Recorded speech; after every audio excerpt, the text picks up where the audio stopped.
आज जो हम लोग यहाँ पर कीर्तन कर रहे हैं, ये इस वर्ष का आखिरी दिन है। 12 बजे के बाद से नया साल, नया वर्ष शुरू होगा। ऐसा समझा जाता है कि साल के पहले क्षण में आप जो भी करें या जो भी करने का संकल्प लें, उसमें सफलता मिलती है। इसीलिए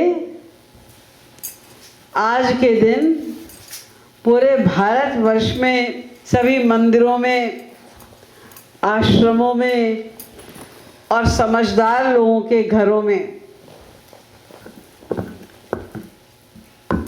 12 बजे तक सत्संग होता है, कीर्तन होता है, प्रवचन होता है, ताकि मन उस क्षण पे भगवान में लगा रहे। जैसे मृत्यु के समय में अगर कोई भगवान का स्मरण कर ले तो उसे भगवान की प्राप्ति हो जाती है, लेकिन ये उसके लिए संभव है ही नहीं जो पहले से ही भगवान का नाम न लेता रहा हो। अगर आपको अभ्यास है भगवान का नाम लेने का, जब आप ठीक हालत में हैं, स्वस्थ हैं, बीमार नहीं हैं, कोई तकलीफ नहीं है, उस समय अगर आपको ये अभ्यास है कि आप भगवान का नाम ले सकें, तभी ये संभव हो सकता है कि मरते समय भी आप भगवान का नाम ले लें। गीता में इस बात को बहुत साफ साफ लिखा हुआ है कि जो मेरा स्मरण करते हुए मामेवानुस्मरन् त्यजत्यन्ते कलेवरम, शरीर को छोड़ते वो मुझे प्राप्त होते हैं। हम लोग शरीर को छोड़ते नहीं हैं, हमसे शरीर छुड़वाया जाता है ज़बरदस्ती। जब हमारा टाइम आ जाता है, इस शरीर का समय पूरा हो जाता है, तो हमसे ये शरीर छुड़वाया जाता है। तो छोड़ता कौन है? केवल वे लोग इस शरीर को छोड़ते हैं जिन्होंने मृत्यु के पहले ही, चाहे 1 मिनट पहले, 1 सेकंड पहले भगवान में मन को पूरी तरह लगा दिया, यानी कंप्लीट सरेंडर हो गया, भगवान में मन को पूरी तरह लगा दिया। अब संसार से उनका कोई नाता नहीं रहा, वो नाता उनका टूट गया, केवल भगवान से नाता जुड़ गया, तो वे लोग भगवान को प्राप्त होते हैं, भगवान के लोक को प्राप्त होते हैं और अनंत काल के लिए आनंदमय हो जाते हैं। भगवान के दिव्यानंद का, दिव्य प्रेम का रसास्वादन करते हैं। इसी दृष्टिकोण से, इसी बात को मस्तिष्क में रखकर लोग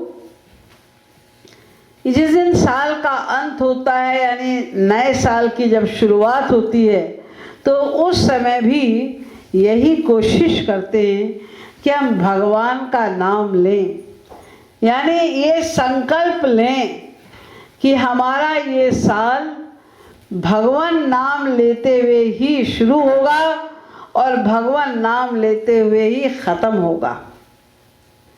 क्योंकि हम जैसा संकल्प करते हैं, जैसा हम सोचते हैं, वैसा ही हम करते हैं, और जैसा हम करते हैं वही हम पाते हैं। हम ठीक करेंगे तो ठीक रिजल्ट मिलेगा, ठीक नहीं करेंगे और हम रिजल्ट की आशा रखें कि बढ़िया रिजल्ट मिलेगा, तो ये तो नितांत भोलेपन की बात है। इसलिए अपने जीवन को हम बना लें। ये बात तो आप लोग जानते हैं कि मानव शरीर में ही भगवत प्राप्ति हो सकती है और किसी शरीर में नहीं हो सकती, और ये मानव शरीर इतना दुर्लभ है कि बार बार नहीं मिलता। कबहू करी करुणा नर देही, देत ईश बिनु हेतु सनेही। कबहू करी करुणा, करुणा करके ऐसा हमारा कोई कर्म नहीं हो सकता जिसके बदले में हमें मानव देह दे दिया जाए। ऐसा कोई कर्म नहीं, भगवत कृपा से ही मिलता है।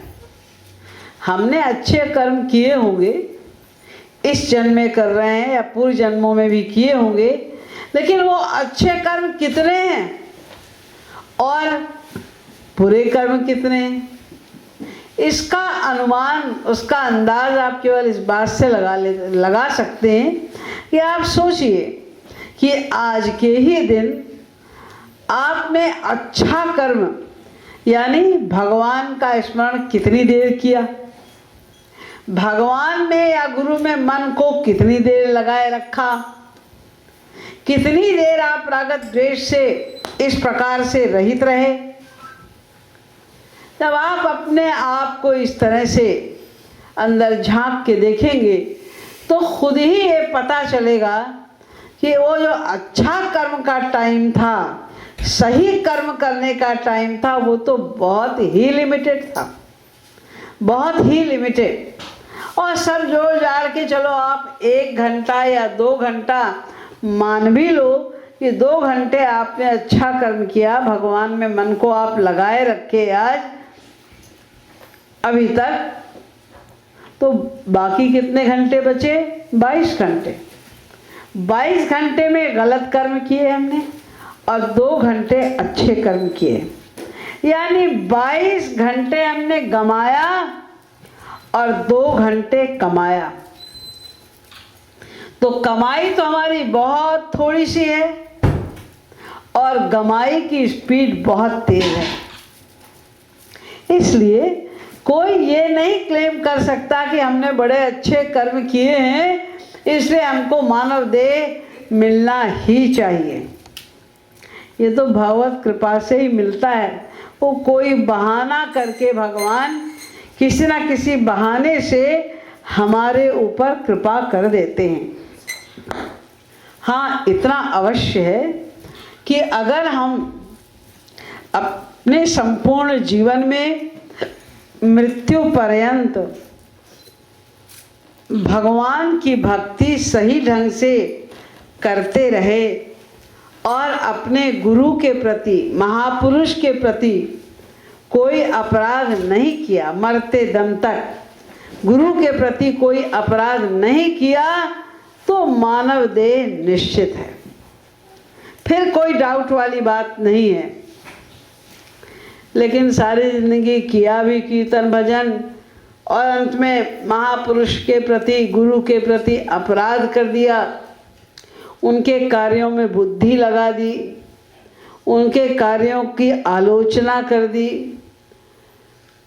उसमें गलत होने की संभावना कर दी, इत्यादि बहुत तरह के अपराध हम लोगों से होते रहते हैं। वो अपराध अगर हमारे होते रहे अंत समय तक, तब तो मानव देह पाने की कोई श्योरिटी नहीं है। लेकिन यदि हम गुरु के साथ लगे रहे और चाहे धीमी ही गति से करते रहे, भगवत भजन करते रहे, तो मानव देह पाने के चांसेस अधिक हैं, बहुत ज़्यादा हैं। और पूरी तरह लगे रहे तब तो निश्चित है ही मानव देह। जीवन के अंत समय तक भक्ति करते रहे, मानव देह निश्चित है। तो जब नया साल आता है उस समय भी हमको ये पक्का संकल्प लेना चाहिए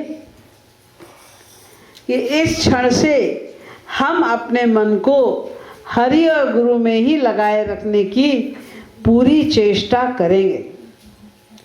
हरि गुरु में मन को लगाए रखने का ये मतलब नहीं है कि हर समय आप भगवान की मूर्ति के आगे, फोटो के आगे बैठकर हरे राम कीर्तन करते रहिए। नहीं, भगवान में मन लगाने के अनेक तरीके हैं, ये भी एक तरीका है, बहुत ज़रूरी तरीका है। पहला है, आधारशिला है कि हम घंटा 2 घंटा बैठकर, एक पूजा के स्थान पर बैठकर मन को भगवान में लगाए रखने की प्रैक्टिस करें, जिसको रूप ध्यान की प्रैक्टिस कहते हैं या साधना कहते हैं। वो प्रैक्टिस हमको घंटा 2 घंटा रोज करना है। इसके अलावा जो आपके संसार संबंधी कार्य हैं उनको आपको करना है, उसको करे बिना काम नहीं चलेगा। तो वो करते भी जाइए और साथ साथ में हरि गुरु की प्रेजेंस को महसूस करने की प्रैक्टिस करते जाइए। वे हैं, आप चाहे घर में कोई काम कर रहे हैं, घर की सफाई कर रहे हैं, सजावट कर रहे हैं, खाना बना रहे हैं, या आप गाड़ी चला रहे हैं, काम पे जा रहे हैं, काम पर बैठे हैं, कहीं भी हो और कुछ भी कर रहे हो, तो थोड़ी थोड़ी देर बाद ये प्रैक्टिस करनी चाहिए सोचने की और फील करने की कि भगवान और गुरु यहाँ हैं और मेरे हर कर्मों को नोट कर रहे हैं। इस प्रैक्टिस से हमारा बहुत बड़ा सुधार हो सकता है। 1 साल में ही हमारा बहुत बड़ा सुधार हो सकता है। हमारी भक्ति, हमारी शरणागति में बहुत बड़ा इम्प्रूवमेंट हो सकता है। इसलिए हम लोग का, सभी का ये कर्तव्य है कि हम 1 दिन पहले से ही, कुछ घंटे पहले से ही भगवान का स्मरण करने की प्रैक्टिस करते रहें। भगवान के रूप का ध्यान करें, गुणों का ध्यान करें, लीलाओं का ध्यान करें, ताकि जो साल का पहला मोमेंट है उस पर हम चूक ना जाएं। उस समय हम भगवान का स्मरण करते हुए ही नए साल की शुरुआत करें, ताकि पूरा साल आपका सुखमय हो और हरि गुरु से जुड़ा हुआ हो। क्योंकि जब हरि गुरु से हमारा मन जुड़ा रहेगा तभी हम गलत कामों से बचे रहेंगे, अन्यथा ये मन माइक है, काम क्रोध लोभ मोह ईर्ष्या द्वेष मद मात्सर्य के अधीन है। इसलिए सारे कार्य हमारे द्वारा काम क्रोध लोभ मोह आदि के ही होते हैं। किंतु अगर हमारा मन पहले से ही भगवान का चिंतन कर रहा है, भगवान से जुड़ा हुआ है, तो हम माया के आधिपत्य से उतनी देर कम से कम फ्री रहेंगे। और इस प्रकार धीरे धीरे हमारा मन भगवान की ओर झुकता जाएगा, शरणागत होता जाएगा। ये तो डिपेंड करता है हर व्यक्ति की अपनी प्रैक्टिस के ऊपर, कितना आप ध्यान दे रहे हैं, कितनी गहराई से आप ध्यान कर रहे हैं, उतनी ही जल्दी भगवत प्राप्ति की संभावना हो जाती है। और हम लोग को यही सोचना चाहिए कि हमें जल्दी से जल्दी इसी जन्म में भगवत प्राप्ति कर लेनी है। मरने के बाद कुछ नहीं मिलता, मरने के बाद वही मिलता है जो आपने कर लिया है, जो आपने किया है उसका ही फल मिलेगा। लोग ऐसी पट्टी पढ़ा देते हैं कि मरने के बाद तुम्हें भगवान मिलेंगे, ये मिलेगा वो मिलेगा, कुछ नहीं मिलेगा। जो मिलना है वो आपको जीते जी ही मिलेगा। भगवान की प्राप्ति हमें इसी जीवन में करनी है। और मैंने ये भी बताया था कि हमको भगवत प्राप्ति किसी गुरु की शरण में रहकर ही होती है। और यदि गुरु नहीं है, वो अपने लोक में वापस चले गए, तो हमारा काम तो अधूरा रह जाएगा तब तक के लिए, जब तक कि वो दोबारा अवतार लेकर हमारे बीच में नहीं आएंगे और हमको दोबारा गाइड नहीं करेंगे। तब तक के लिए हमारी बात टल जाएगी। इसलिए हम लोग के पास समय बहुत थोड़ा है, अभी तो बहुत लंबी जर्नी हम लोग को तय करनी है। इसलिए दृढ़तापूर्वक हमें ये सोचना चाहिए, संकल्प लेना चाहिए कि हम आज से, अब इस वर्ष में शुरू से लेकर ही अंत तक अपने मन को यथासंभव भगवान से, गुरु से जोड़े रहने की पूरी प्रैक्टिस करेंगे, पूरा उसका हम अभ्यास करेंगे। मुझे बच्चों से भी ये बात कहनी है कि यहाँ पर बच्चे बैठे हैं, पता नहीं उनको क्या हिचक है कि भगवान का नाम लेना ही नहीं चाहते। ये बहुत गलत बात है। हम लोग गा रहे हैं राधे गोविंद, कोई कठिन नाम नहीं है। दुनिया भर के बड़े बड़े कठिन कठिन शब्दों को तुम दिन रात बोलते रहते हो। ये राधे गोविंद कहने में क्या कष्ट होता है। और कुछ बच्चे तो गाए भी हैं, उनको कोई चिंता ही नहीं है, कि वो आए ही नहीं जैसे वो सत्संग में, खाली दोस्ती निभाने आए हैं, खेलने कूदने के लिए आए हैं। ये डिपेंड करता है, इसके लिए हम उनके पेरेंट्स को कहेंगे, हमको धीरे धीरे ट्रेन करना चाहिए, बताना चाहिए कि मंदिर में आए हो तो मंदिर में सत्संग करो, बैठो, बोलो तो मन लगेगा। लेकिन बोलते ही नहीं तो यौन करते रहते हैं, इधर देखते हैं उधर देखते हैं। मैं वॉच कर रही थी बच्चों को जो यहाँ बैठे हैं, मुंह से राधे रा और धे शब्द नहीं निकल सकता। इससे सरल और क्या शब्द होगा। राधे और गोविंद, इससे बढ़कर सरल कीर्तन और क्या हो सकता है। लेकिन बैठे हैं अपना, इधर देख रहे हैं उधर देख रहे हैं, बोर होते हैं। फिर उनको मन होता है हम चल के कहीं और चलें, खेलें, समय खराब करें अपना। ये आदत बचपन से ही बिगड़ जाती है तो बड़े तक संभलती नहीं है। यही एज है आदत को संभालने की। इसीलिए प्रहलाद जी ने बच्चों से यही कहा था कि बचपन में ही यद हरेव विरजेत तद हरेव विरजेत गृहाद्वा वनाद्वा ब्रह्मचर्याद्वा, जब समझ में आ जाए कि भगवान को पाकर ही आनंद मिलेगा और कोई रास्ता नहीं है। चाहे कितना धन कमा लो, चाहे कितना यश कमा लो, चाहे जितनी प्रॉपर्टी बना लो, जो मर्जी आए कर लो, दुख ही दुख मिलेगा। इन चीज़ों से आनंद नहीं मिलेगा। आनंद पाना है तो भगवान को पाना ही पड़ेगा और उनमें मन को लगाना पड़ेगा। नहीं लगता, यही तो प्रॉब्लम है सबकी। और इसीलिए तो हम सत्संग में आए हैं कि लगाओ। लगता किसका है? भगवत प्राप्त संतों का लगता है अपने आप। हम लोग को तो लगाना पड़ता है मन को। जैसे आप स्कूल में जाते हैं, बच्चे जब बेमनी से जाते हैं, रो धो के जाते हैं, फिर वो जाते जाते अभ्यास हो जाता है, पढ़ने लग जाते हैं, क्लास में बैठने लग जाते हैं, फिर अच्छा लगने लगता है, फिर छुट्टी नहीं अच्छी लगती, रोज़ स्कूल जाने का मन करने लगता है। ये सब धीरे धीरे अभ्यास से ही तो होता है। इसलिए समझो, जितने भी बच्चे यहाँ पर बैठे हैं इतने भी छोटे नहीं हैं कि ये बात समझ नहीं सकते वे लोग। फिर महाराज जी का संपर्क है, आप लोग को उनकी गाइडेंस प्राप्त है, और फिर भी पीछे रह जाना और इस बात, छोटी सी बात पर ध्यान न देना, ये बात ठीक नहीं है, दुख की बात है। हम चाहते हैं हमारे बच्चे, जैसे ध्रुव प्रहलाद वगैरह बचपन में उन्होंने भगवत प्राप्ति कर ली। आप लोगों का मन इतना शुद्ध है, इतना अच्छा मन है कि आप अगर भगवान में मन को लगाएं तो आपका तो झट लग जाएगा। बड़े लोगों के तो तमाम अटैचमेंट्स और तमाम झंझट हैं, लेकिन जिनकी उम्र जितनी ही कम है उनका मन उतना ही शुद्ध है, निर्मल है, स्वच्छ है, ज़्यादा अटैचमेंट्स नहीं है संसार के। इसलिए उनके लिए बहुत आसान बात है कि मन को भगवान में लगा सकें। और कितना अच्छा लगेगा आपको और आपके पेरेंट्स को कि अगर आप किसी दिन ध्रुव और प्रहलाद के समान निकल जाएं, आपकी इतनी भक्ति बढ़ जाए कि दिन रात आप भगवान के ध्यान में, उनके प्रेम में लीन रहें। ये देखने के लिए हम लोग की आंखें तरसती हैं।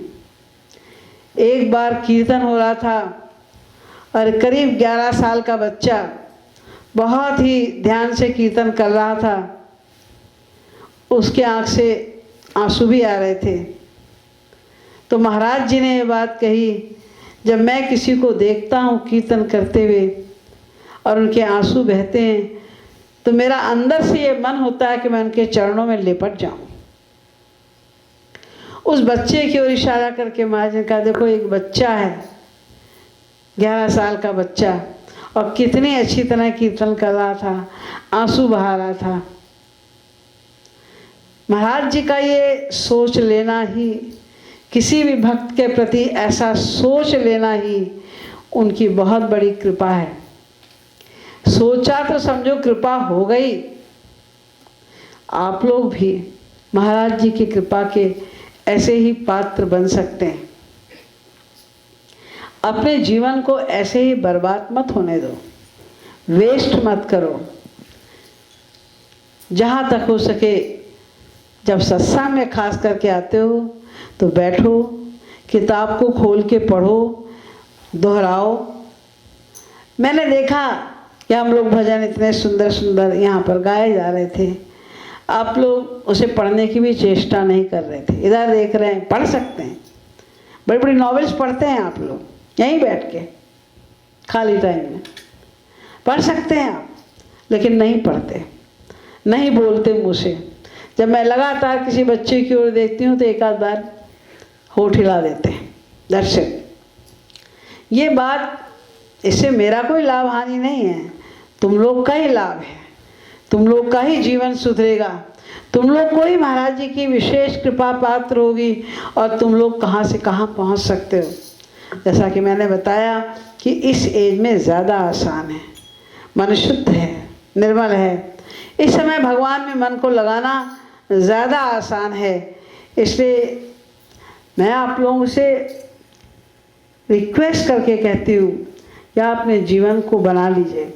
ये मौका है, आपके पेरेंट्स यहाँ आते हैं, उनका कितना डेडिकेशन है, आपको भी उन्हीं के अनुसार चलना चाहिए, भगवान का नाम लेने की कोशिश करनी चाहिए। आप मनगढ़ में देखो, हर छोटे छोटे बच्चे सब रिपीट करते हैं। अगर नहीं रिपीट करते तो महाराज जी को पसंद नहीं आता, उनको मालूम है, करना पड़ता है। 10-10 साल के बच्चे पूरे पूरे पद बाकायदा रिपीट करते हैं।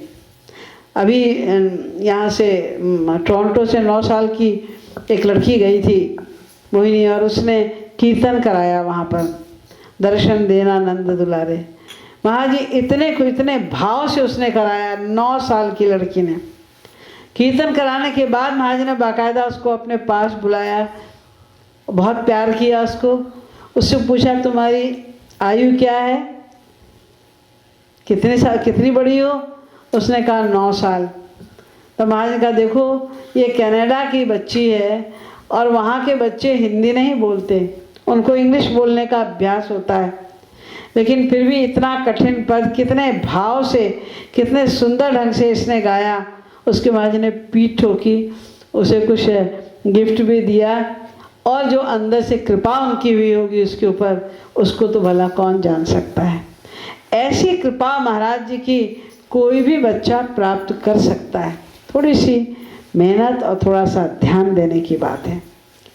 मैं सब आप लोगों से चाहती हूँ कि आप लोग ध्यान दें इस बात पे, और पेरेंट्स भी उनको समझाएं इस बात को कि तुम्हारे जीवन का लक्ष्य क्या है। तुम साधारण बच्चे नहीं हो, जो महाराज जी की शरण में आ गए, जो महाराज जी के बन गए, वे बच्चे साधारण नहीं हैं। उनका जो भाग्य है वो भी असाधारण है। लेकिन वही बात हुई ना कि सामने थाली रखी है, भूखे भी हो मगर उठा के खा नहीं रहे। खाना तो खुद ही पड़ेगा ना, खुद उठा के हमें खाना होगा। बस इतनी सी बात करनी है। मैं फिर से रिक्वेस्ट करती हूँ सभी बच्चों से कि आप लोग जो भी कीर्तन होता है उसको पढ़ो, बोलने की पूरी कोशिश करो। आप सब बोल सकते हो, आपको सब वर्ड्स आते हैं, वो खाली आप ध्यान नहीं दे रहे हो, लापरवाही कर रहे हो, केयरलेसनेस है। तो आप लोग सभी को ही कीर्तन को रिपीट करो, ताली बजाओ या मंजीरा बजाओ, ताकि आपका मन कीर्तन में लगा रहे। श्रीमद् सद्गुरु सरकार की जय।